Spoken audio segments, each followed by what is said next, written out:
இட்லி கூட வை. யார் ரெண்டே ரெண்டு இட்லி வச்சிருக்க? ஏக்கா ஃபஸ்ட்டு எல்லாருக்கும் 2 இட்லி தான் வைக்க சொல்லியிருக்காவ. ஏன்னா மாதிரி கம்மியாயிடக்கூடாதுல்ல. மாதிரி எல்லாரும் சாப்பாடை வேஸ்ட் பண்ணதுனால 2 இட்லி வைக்க சொன்னாவ. நீங்கள் சாப்பிட்டு முடிச்சுட்டு உங்களுக்கு வேணும்னா நான் அந்த பக்கம் வச்சிருக்காவ, அங்கே போய் வாங்கிக்கிடலாம். அதெல்லாம் ஒண்ணு சாப்பாடை வேஸ்ட் பண்ண மாட்டேன். நீ வை 2 இட்லி கூட. அப்புறம் அவங்க ஏசுவாங்க அக்கா, அதனால தான் நீங்கள் சாப்பிட்டு முடிச்சுட்டு வாங்கிக்கிடுங்க. இக்கா ஏன் அங்கனே நிற்கீங்க? முன்னாடி வாங்க, சாப்பிட்டு முடிச்சுட்டு மறுபடியும் வாங்க. உங்களுக்கு எத்தனை இட்லினாலும் வைக்கலாம். இந்த பயலோல்ட்ட ஒரு 2 இட்லி தானே கூட வைக்க சொன்னேன், வைக்கவே மாட்டேன்னு சொல்லுதானே. ஏக்கா பிளேட் அண்ணா அங்கன கொடுக்காங்க, வாங்கிட்டு வாங்க. ஐயா அப்படியே நான் பார்க்கல, நான் வாங்கிட்டு வரேன். லே ரமேஷ், உனக்கு ஒரு விஷயம் தெரியுமா? என்னல சொல்லு. அந்த பூ மாதிரி பிள்ளை இருக்குல்ல, அந்த பிள்ளைக்கு நான் பெலூன் கொண்டு போய் கொடுத்தேன் பார்த்துக்க. என்னெல்லாம் சொல்லுங்க, பெலூன் கொண்டு போய் கொடுக்க பண்ணியா? இதெல்லாம் எப்போ நடந்துச்சு? ஆமாம், அப்படி எல்லாரும் பெலூன் வச்சுருந்தாங்களா, நைஸாக ஒரு பெலூனை கொண்டு போய் கொடுத்துட்டு பேசலாம் அப்படின்னு நினச்சேன். அந்த பிள்ளை கோவப்பட்டுட்டு என்கிட்ட நான் எங்கள் அண்ணன்ட்ட சொல்லி கொடுத்துருவேன் அப்படின்னு சொல்லிட்டுல. அதனால தானே சொன்னேன் போவாத பேசாதேன்னு. உன்னை யாரும் பெலூனு கொண்டு போய் கொடுக்க சொன்னா? சும்மா அப்படியே பேச முடியுமான்னு பார்த்தேன், அவ பார்த்தா கோவப்பட்டுட்டான். அதெல்லாம் சரியான பிள்ளையாக்கும், டக்குனெல்லாம் யார்கிட்டையும் பேசாது. பேசி காமிக்குவேன்ல, நான் பெலூன் கொடுத்ததுக்கு கோவப்பட்டுனாலும் என்கிட்ட பேசினா தானே. இன்னும் பாரு, மெதுவாக பேச வச்சிருவேன். வீணா அவன் அண்ணன் கையில் அடிபட்டு செத்துறாத, பேசாம இரு. அதெல்லாம் ஒன்றும் ஆகாது, நீ பார்க்க தானே போற, பாரு. பால் அடுப்புல வச்சிருக்கேன், அது கொதிக்கட்டும். மாதிரி காப்பி போட்டு தரேன், சரியாக்கா? இருக்கட்டும், எல்லாரும் வரட்டும், எல்லாரும் சாந்தி குடிப்போம். சரி சரி. உங்க பையன் ஃபோன் பண்ணாங்களாக்கா? அவன் எங்க கூப்பிடுறதுக்கு எப்பயாவது கூப்பிடுவான், ஒரு 500 1000 அனுப்பி தருவான். நான் இந்த பென்ஷன் கிடைக்கக்கூடிய காசை வச்சுதான் இது பண்ணிட்டு இருக்கேன், அப்படியே போயிட்டு இருக்கு. ஆமா, இன்னும் ஒரு 2-3 நாள்ல திருவிழா முடிச்சு எல்லாரும் அவங்கவுங்க வீட்டுக்கு போயிடுவாவல்ல.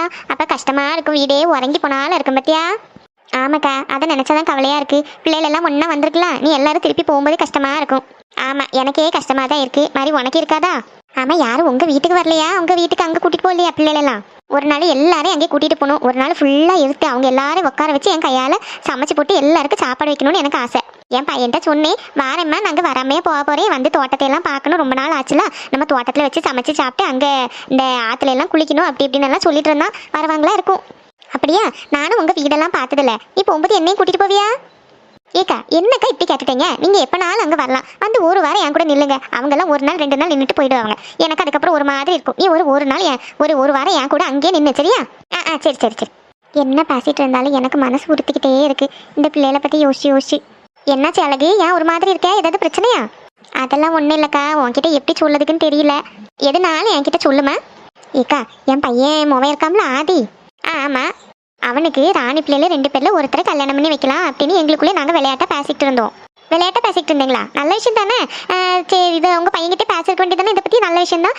ராணிக்கும் ஒரு பிள்ளையை உங்கள் குடும்பத்திலே கல்யாணம் பண்ணி கொடுத்தா கொஞ்சம் வாரம் குறையும்ல? ஆமாம், அடுத்தது நாங்கள் கொஞ்சம் சீரியஸாகவும் பேசணும் இருந்து. சரி, எப்படி நம்ம விளையாட்டா பேசினாலும் நமக்கு எப்படி முடிச்சு வைக்கலாம், இது ஏதாச்சும் ஒரு பிள்ளையை அவனுக்கு கட்டி வைக்கலாம் அப்படின்னு தான் பேசிட்டு இருந்தோம் பார்த்துக்கோங்க. திடீர்னு என்னாச்சுன்னா, என் மருமக வந்துட்டு என் பெரிய பொண்ணு சிந்து இருக்கல்ல, அவகிட்ட போயிட்டு அவளோட 2வது பிள்ளைய வந்து ஆதிக்கு கல்யாணம் பண்ணி தரியா அப்படின்னு கேட்டிருக்கா. ஏன் நீங்கள் பேசிட்டு இருந்த விஷயம் பற்றி உங்கள் மருமகளுக்கு சொல்லலையா? அதுதான் எனக்கு ஒரு மாதிரி இருக்கு. நாங்கள் எல்லாருமா சேர்ந்து தான் ராணி பிள்ளைகளுக்குள்ள விஷயத்தை பற்றி அவகிட்ட பேசிட்டு இருந்தோம். அவளும் நான் எங்கள் வீட்டுக்கார அவள்கிட்ட கேட்டு சொல்லு அப்படின்னா. திடீர்னு நேற்றுக்கு என்ன ஆயிட்டுன்னா, சிந்துவை கூப்பிட்டு தனியாக பேசியிருக்கேன். இந்த மாதிரி நந்தினியை வந்து ஆதிக்கு கல்யாணம் பண்ணி தருவியா, ஒரு 2 வருஷம் போகட்டும், நம்ம இது பண்ணி வைக்கலாம் அப்படின்ற மாதிரி பேசிட்டு இருந்தா. அப்போதுலேருந்து எனக்கு சிந்து என்கிட்ட வந்து இப்படி சொன்னாலும் எனக்கு அப்போதுலேருந்து மனசு ஒரு மாதிரி இருக்கு. இதனால என்ன, எல்லா பேத்தியும் ஒரே மாதிரி தானே. அவளுக்கு நந்தினியை பிடிச்சிருக்கா இருக்கும், அதனால அவங்க மயனுக்கு கட்டி வைக்கிறதுக்காண்டி பேசிட்டு இருக்கா. அதனால இப்போ என்ன பிரச்சனை இல்லக்கா? ஆனா அப்படி நினைக்கல, என் பேசிட்டு இருந்தது ராணி பிள்ளைக்காண்டில்ல. இப்ப ராணிக்கு இந்த விஷயம் தெரிஞ்சுன்னா பெரிய எதுவும் பிரச்சனை ஆயிடக்கூடாதே அப்படின்ட்டு எனக்கு மனசு ஒரு மாதிரி படப்படான 2 நாளா ஒரு மாதிரி இருக்கு. விஷயம் எனக்கு கேள்விப்பட்டதுல இருந்தே பிள்ளைகளுக்குள்ள எதுவும் சண்டை வந்துடக்கூடாதே அப்படின்னு நான் யோசிச்சுட்டு இருக்கேன். அதெல்லாம் ஒன்றும் வராது. எனக்கு ராணியை பற்றி தெரியாதா? எனக்கு அவள் கல்யாணம் பண்ணி இந்த ஊருக்கு வந்ததுலேருந்து எனக்கு அவளை தெரியும். அவள் ரொம்ப நல்ல பிள்ளை பார்த்துடுங்க. அவெல்லாம் மனசுல அப்படி எதுவும் வச்சுக்க மாட்டா. அவள் எல்லாமே புரிஞ்சுக்கிடுவா. இப்போ உங்க மருமகளுக்கு எந்த பொண்ணை பிடிச்சிருக்கோ அவங்க பையனை கல்யாணம் பண்ணிக்கிட்டோம். மாதிரி பிடிக்காம பிள்ளையை கட்டிட்டு போய் அங்கே போய் எதுவும் பிரச்சனை வந்துடக்கூடாது பத்தியா? இல்லை, எனக்கு நந்தினி அவங்க எல்லாருமே எனக்கு ஒரே மாதிரி தான். எனக்கு அவளை அதிகம் பிடிக்கும், இவளை இது கொஞ்சம் கம்மியாக தான் பிடிக்கும் அப்படியெல்லாம் ஒன்றும் கிடையாது. என் பிள்ளைகள் எப்படி அதே மாதிரி என் பேரன் பற்றி எல்லாம் எனக்கு ஒரே மாதிரி தான். ராணி அவளுக்கு ஏதாவது ஒன்றுன்னா அவள் விட்டு கொடுத்துருவா, அது எனக்கு தெரியும். சின்ன வயசுலேயே விட்டு கொடுக்கக்கூடிய மனசு அவளுக்கு தான் உண்டு. செல்வியும் சிந்து எல்லாம் கூட அப்படி கிடையாது. ஆனால் ராணி எதனாலும் விட்டு கொடுத்துருவா. எனக்கு இல்லைனாலும் பரவாயில்லம்மா, அக்காக்கு அண்ணனுக்கு தங்கச்சிக்கெல்லாம் கூடுன்னு சொல்லக்கூடிய மனசு. ஆனால் அவள் பிள்ளைகளுக்குன்னு வரும்போது அவள் அப்படியே யோசிக்குவாளா என்னன்னு தெரியலல்ல. இப்போ என்ன, நாளைக்கு அவள் கல்யாணம் பண்ணி வைக்க போறீங்க, அதெல்லாம் பார்த்துக்கலாம். சும்மா இதை பற்றியெல்லாம் யோசிச்சு நீ மனசு போட்டு குழப்பிக்காத. போ, ஆனால் பால் சூடாயிட்டு பாரு, காஃபி போடு, பிள்ளைலாம் வந்துட்டு இருக்கும்னு நினைக்கேன். எம்மா அண்ணா ராணி வந்துட்ட போல இருக்கு, நீ பேசாம இரு. சும்மா மூஞ்சி இப்படி வச்சிருக்காத மாதிரி அவளுக்கு தெரிஞ்சுட்டுனா ரொம்ப கஷ்டப்படுவா. நான் அவகிட்ட பேசிக்கிறேன். அப்படி இல்லைன்னா மெதுவா அவளை கூப்பிட்டு பேசிக்கலாம். செல்விட்டேன்னு சொல்லி விஷயத்த சொல்லி பேசினா அவள் புரிஞ்சுக்கிடுவா. ஆமாம், நானும் அப்படி தான் நினச்சிட்டு இருக்கேன். ஆனால் எங்கள் வீட்டுக்கார அவைய தான் அவகிட்ட எதுவும் சொல்லாண்டா அவள் மாதிரி வருத்தப்படுவா. என் பிள்ளை கஷ்டப்பட்டா எனக்கு தாங்க முடியாது அப்படி இப்படின்னு பேசிட்டு இருந்தவ. அவைகளுக்கு எல்லாரையும் விட ராணியை தான் ரொம்ப பிடிக்கும் பார்த்துக்க. அப்போ நீ அவள் மனசு கஷ்டப்பட மாதிரி நடந்துக்காத, அவள் புரிஞ்சுக்கிடுவா. நான் மெதுவாக பேசிக்கிறேன், சரியா? சரிக்கா. இம்மா என்ன காஃபி போட்டுட்டா இருக்க? ஆமாட்டி, நீங்க எல்லாம் வரேன்னு சொன்னல, பால் அடுப்புல சூடு பண்ணி வச்சிருக்கேன். நான் எல்லாருக்கும் சேர்த்து காஃபி அண்ட் டீ தான் போட்டு எடுத்துட்டு வரேன். சரிம்மா, நாங்க போய் இந்த சாலையெல்லாம் மாத்திட்டு வர ஒரு மாதிரி கசகசான்னு இருக்கு. சரி போவா. என்ன ஆச்சி, நீங்க எப்போ வந்தீங்க? உங்களை பார்க்கவே இல்லையே. கோயிலுக்கிட்ட வரலையா என்ன? வந்து ராணி, கோயிலுக்கிட்ட தான் நின்று கால் ஒரு மாதிரி வலிக்கால இருக்குன்னு சரி அப்படியே நடந்து வந்து இங்க வீடு திறந்து கிடந்தால இருந்தா அழகு வீட்டுல தனியா தான் இருந்தா சரி அப்படின்ட்டு இங்க வந்து அவள்கிட்ட பேசிட்டு இருக்கேன். சாப்பிட்டீங்களா எப்படி? இல்லம்மா, ஒன்றும் சாப்பிடல. நம்மளுக்கு அந்த கியூலாம் நின்று வாங்கி சாப்பிடவும் முடியும். அதனால நான் அப்படியே வந்தேன். சரி, வீட்டில் வந்து ஒரு 8 தோசைகளும் மாவு இருக்கு, போயிட்டு கொஞ்சம் சட்னியாக துவையெல்லாம் அரைச்சி அதை வச்சு சாப்பிடுவேன். ஆச்சி, அதெல்லாம் ஒன்றும் வேண்டாம். நாங்கள் எங்கள் வீட்டில் சாப்பாடெல்லாம் வச்சிருக்கோம், இங்கே சாப்பிடுங்க, சரியா? சரிம்மா, சரி இப்போ சாலெல்லாம் மாற்றிட்டு வாப்போ. சரி ஆச்சி. ராணி இருக்கல்ல, தங்கமான பிள்ளை பார்த்துக்க. அவளை மாதிரி ஒரு பிள்ளை கிடைக்கிறதுக்கு நீ கொடுத்து வச்சிருக்கணும். அவகிட்ட நான் பேசிக்கிட்டேன், எல்லாமே அவள் புரிஞ்சுக்கிடுவா. சரிக்கா, உங்ககிட்ட பேசினதுக்கு அப்புறம் தான் மனசு ஒரு மாதிரி நிம்மதியா இருக்கு. எதுவும் நினைக்காத. சரிக்கா. சரி இருங்க, நான் காஃபி போட்டுட்டு வரேன். எனக்கு கொஞ்சம் சீனி கம்மியா போடு. சரிக்கா. ஐயோ, எல்லாவளும் போயிட்டே இருக்காளே. நான் இவங்கள பார்க்க வேற செய்யல, என்ன செய்துக்கு? என்கிட்ட திருவிழா நேரத்தில் வரும்போது பார்க்கலான்னு வர சொன்னாவ. எனக்காண்டி வெயிட் பண்ணிட்டு வர இருப்பாங்க. என்ன செய்துக்கு, என்ன சொல்லிட்டு போகலாம்? அப்படியே பூமாரியும் அந்த பிள்ளை கீர்த்தி எல்லாம் வீட்டுக்கு போகும்போது அவங்க கூடயாச்சும் நைஸாக போயிருக்க வேண்டியது. சரி, இவ்வளோலாம் ஏதாச்சும் சொல்லி ஏமாற்ற முடியுமான்னு பார்க்கலாம். காதில் கிடக்க கம்மலை காணிக்கல, நான் போய் தேடிட்டு வரேன்னு கம்மலை கலத்தி கையில் வச்சுட்டு நைஸாக போய் பார்த்துட்டு வரலாம். என்ன எல்லாவளும் திரும்பி என்ன பார்க்காத? இடி, ஏன் அங்கே நிற்க? வீட்டுக்கு வரலையா? அதுவா, நான் வரேன், நீங்கள் போங்க. இது தனியாக வருவியா? ஏன் நீ எங்கே போகிற? அதுவா, சத்யா, நான் ஒரு புது ஜிம்கா வாங்கியிருந்தோம்ல, அது காணதுக்கு இல்லை. நான் திருவிழா பார்க்கும்போது அங்கே எங்கேயோ மிஸ் பண்ணிட்டேன்னு நினைக்கேன். முடியல ஏதோ கொழுவிட்டு அப்புறம் ஏதோ கீழே விழுந்த மாதிரி இருந்து நான் கவனிக்கல. அங்கே தான் எங்கேயோ விழுந்திருக்கும். நான் போய் பார்த்துட்டு வரட்டா சத்யா? சுவானி, நான் வேணா உன் கூட வரட்டா? பரவாயில்லக்கா, நான் போய் பார்த்துட்டு வரேன். ஒரு 2 நிமிஷம் நீங்கள் நடந்துட்டே இருங்க, நான் பின்னாடியே வந்துடுவேன். ஏட்டி, திருவிழா முடிச்சு எல்லாரும் அவங்கவுங்க வீட்டுக்கு போயிட்டு இருக்காவே, நீ இப்போ தனியாக போகிற? அங்கே பாரு சத்யா, ஊரே வெளியே தான் நிற்கி. எல்லாரும் தோசை இட்லின்னு வாங்கி சாப்பிட்டுட்டு இருந்தாங்கன்னா கூட்டத்தோட தானே நிற்கவேன். நான் டக்குனு போய் பார்த்துட்டு ஓடி வந்துடுவேன். சரி, ஏதாச்சும் பண்ணு, நாங்கள் மெதுவாக நடந்து போகிறோம். சரி மெதுவாக நடந்துட்டே 2 நிமிஷம் இப்போ வந்துடுவேன். இப்போ சரி கிடையாது, சீக்கிரம் வந்துடு. நான் அம்மிட்ட அப்புறம் சொல்லி கொடுத்துருவேன். இல்லை சத்யா, நான் வந்துடுவேன் 2 நிமிஷம். சரி, சீக்கிரம் போயிட்டு வா. சரிக்கா. இம்மா, ஒரு வழியாக அவங்க போயிட்டாவே. ஐயோ, என்கிட்ட ஃபோன் மட்டும் இருந்துச்சுன்னா ஃபோன் பண்ணி இங்கே வர சொல்லியிருக்கலாம். திருவிழா நடக்க இடத்துல நல்லா கூட்டமாக இருந்துச்சுன்னா மாதிரி அதுவும் வேறு யாராச்சும் பார்த்துட்டு போட்டு கொடுத்துருவாவே. என்ன செய்துக்கு? சரி, மெதுவாக நடந்து போய் பார்ப்போம். ஆதி, உனக்கு ஏதோ பிரச்சனைன்னு மட்டும் தெரியுது. அதுக்கு தான் நீ எங்ககிட்ட இப்படி போய் சொல்லிட்டே இருக்க. ஆனால் என்ன விஷயம் சொன்னா தானே விஷயத்த சால்வ் பண்ண முடியும். இல்லை மச்சான், அதெல்லாம் சால்வ் பண்ண முடியாத பிரச்சனை. என்னன்னு சொல்லு ஆதி. நேரம் வரும்போது நானே சொல்லிக்கேன். நானே இப்போ ஃபுல்லாக கன்ஃபியூஷனில் இருக்கேன். நீ எவ்வளோ கேட்டாலும் சொல்ல மாட்டேன். பின்ன நாங்கள்லாம் ஃப்ரெண்ட்ஸ்ன்னு சொல்லிட்டு எதுக்கு இருக்கோம்? அப்படி கிடையாது மச்சான், எல்லாத்தையும் நான் ஷேர் பண்ணுவேன். ஆனால் இந்த ஒரே ஒரு விஷயம் மட்டும் விட்டுருங்க, எனக்கு கொஞ்சம் டைம் கொடுங்க, நானே சொல்லுவேன். ராம், அவன்கிட்ட எதுவும் கேட்காத. அவன் ஏதோ பெரிய கன்ஃபியூஷனில் இருக்கான்னு மட்டும் தெரியுது. நம்ம அப்படியே விட்டுடலாம், அவனாவே சொல்லுவான். சரி, அப்போ உன் இஷ்டம். இவங்க எங்க போனாங்கன்னே தெரியலையே. சரி இருங்க, நான் எல்லாருக்கும் டீ சொல்லிக்கேன். சுவானி, இவ இங்க போயிட்டு இருக்கா? இவ திருவிழா முடிச்சு வீட்டுக்கு போயிருப்பாள்னு நினைச்சிட்டு இருக்கேன். தனியா வர போயிட்டு இருக்கா. இவ அக்கா தங்கச்சிங்க இல்லை, எப்பவும் கூடயே இருப்பாவே, யாரையும் காணதுக்கு இல்லை. ஒருவேளை நம்மளை தேடி தான் போயிட்டு இருக்காளோ? அப்பவுமே இருக்கிட்ட நான் ஒரு ஃபோன் வாங்கி தரேன்னு சொன்னேன். வேண்டான்னு சொல்லிட்டு இருந்தா. சரி, என்னன்னு போய் விசாரிச்சு பார்ப்போம். இப்போ இவங்ககிட்ட என்ன சொல்லிட்டு போறதுன்னு தெரியலையே. நான் போய் டீ சொல்லிட்டு வரேன். ராம், நான் கொஞ்சம் வீடு வரைக்கும் போயிட்டு வரட்டா? இருடா, டீ குடிச்சிட்டு போ. இல்லை ரொம்ப அர்ஜென்ட்டு, ஒரு 2 மினிட்ஸ் இப்போ வந்துடுவேன். சரி, உனக்கு டீ சொல்லேன், டக்குன்னு வந்துரு. என்ன இங்கே பக்கத்தில் தானே, இப்போ வந்துரு, ஒரு 2 நிமிஷம். சரி. ஆதி, எனக்கு காஃபி சொல்லு ராம். என்னடா ஆச்சு, என்ன பிரச்சனைனாவது சொல்லு, சால்வ் பண்ணலாம்ல. சரி, நானே கேட்கட்டா? யாரையாவது லவ் பண்ணுறியா? சரி, விஷயம் என்னன்னு எனக்கு புரிஞ்சு போச்சு. ஆனால் எந்த பொண்ணு யாருன்னெல்லாம் நான் எதுவும் கேட்க மாட்டேன். உன் மனசில் உனக்கு சொல்லணும்னு தோணுச்சுன்னா நீ என்கிட்ட எதுனாலும் ஷேர் பண்ணலாம். நானும் ஒரு 2-3 நாள் முன்னாடி இப்படி தான் இருந்தேன். நீயே என்கிட்ட வந்து கேட்ட, நான் சொல்ல மாட்டேன்னு சொன்னேன். இருந்தாலும் நீ என்னோட ஃப்ரெண்டுன்னு நம்பி உன்கிட்ட சொன்னேன். அந்த விஷயத்தை நீ எனக்கு சால்வ் பண்ணி வச்சுட்ட. என்னாலேயே உன்னோட ப்ராப்ளத்தை சால்வ் பண்ண முடியுன்ற நம்பிக்கையில் தான் நான் கேட்கேன். உனக்கு எப்போ சொல்லணும்னு தோணுவோ சொல்லு, சரியா? ஆமாம் ராம், நான் ஒரு பொண்ணை லவ் பண்ணிக்கேன். எனக்கு ரொம்ப தெரிஞ்ச பொண்ணு தான். அது நான் சொல்லக்கூடாத டைமில் போய் எனக்கு அவ்வளோ பிடிக்கும்னு சொல்லிட்டேன்னா என்னன்னு தெரியல. இப்போ எனக்கு ரொம்ப கஷ்டமாக இருக்குது. அவள் என்ன அப்படியெல்லாம் நினைக்கல அப்படின்னு சொல்லிட்டா. அதனால தான் அது மனசுலேருந்து எடுக்கிறதுக்கு எனக்கு கொஞ்சம் கஷ்டமாக இருக்குது. சரி, யார் அந்த பொண்ணுன்னு நான் தெரிஞ்சுக்கலாமா? கண்டிப்பாக ராம், ஆனால் இந்த விஷயம் வேறு யாருக்கும் தெரிய வேண்டாம். சரி, நீ சொல்லு, யாருன்னு சொல்லு. நம்மளால் சால்வ் பண்ண முடிஞ்சதுன்னா சால்வ் பண்ணலாம். என் அத்தை பொண்ணு தான். அத்தை பொண்ணுன்னா யாருடா?